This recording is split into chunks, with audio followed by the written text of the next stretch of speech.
أعوذ بالله من الشيطان الرجيم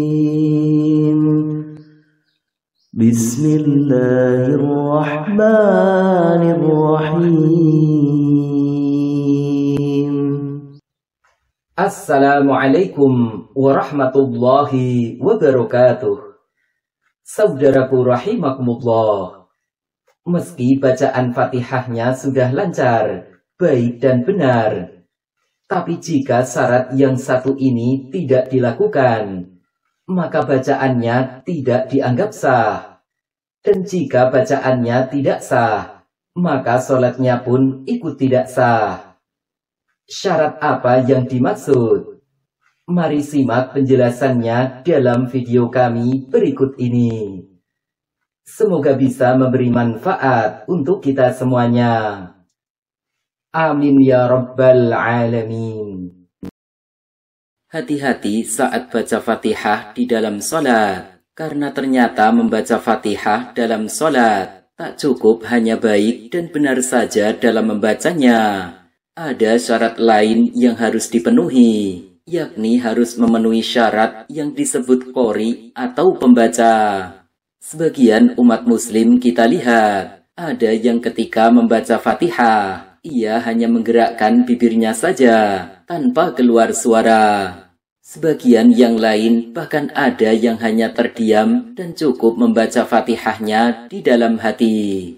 Praktek membaca Fatihah yang seperti ini dianggap tidak sah, karena sesungguhnya ia tidak bisa disebut sebagai qori atau pembaca.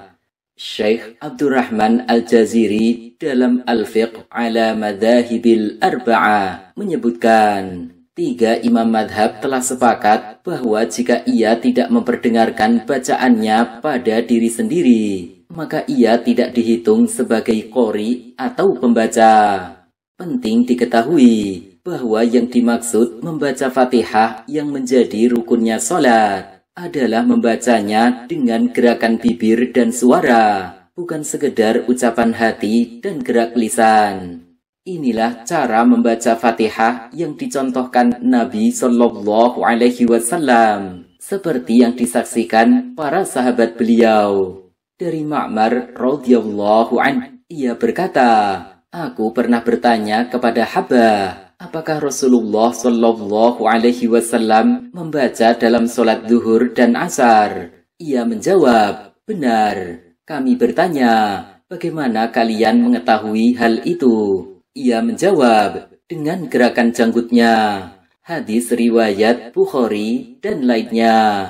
Dari Abul Ahwas radhiyallahu anhu, dari sebagian sahabat Nabi Shallallahu Alaihi Wasallam, ia berkata, bacaan Nabi Shallallahu Alaihi Wasallam dalam sholat zuhur diketahui dengan beliau menggerakkan janggutnya. Hadis riwayat Imam Ahmad. Jadi, saat membaca Fatihah di dalam sholat, harus ada suara yang keluar untuk disebut membaca.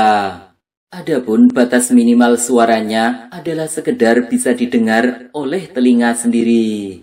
Disebutkan dalam Mausu'ah Fiqhiyah Kuwaitiyah, mayoritas ulama fikih berpendapat bahwa minimalnya membaca pelan yang mencukupi adalah bacaan yang terdengar oleh diri sendiri, jika ia orang yang bisa mendengar.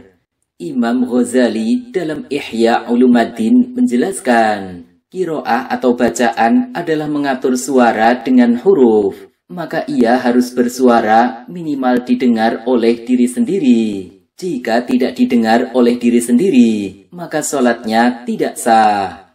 Kecuali jika di sana ada penghalang, seperti suara bising atau ia orang yang sakit pendengarannya, maka cukup dengan menggerakkan lisan dan 2 bibir yang sekiranya apabila penghalang itu hilang, maka ia bisa mendengar. Syekh Zakaria Al-Ansari dalam Ghurarul Bahiyah berkata, jika ia tuli atau di sana ada penghalang, maka ia menggerakkan lisan dan 2 bibirnya dengan bacaan yang sekiranya itu hilang, maka ia bisa mendengar. Di sini, kita mesti menjaga ketenangan suasana dan terdengarnya bacaan oleh diri sendiri. Kalau keduanya bertabrakan, maka yang didahulukan adalah memperdengarkan bacaan pada diri sendiri. Hal yang perlu diketahui, jika orang yang sedang sholat berkonsentrasi dengan baik terhadap apa yang dibacanya, ia pasti tidak akan terpengaruh oleh suasana di sekitarnya.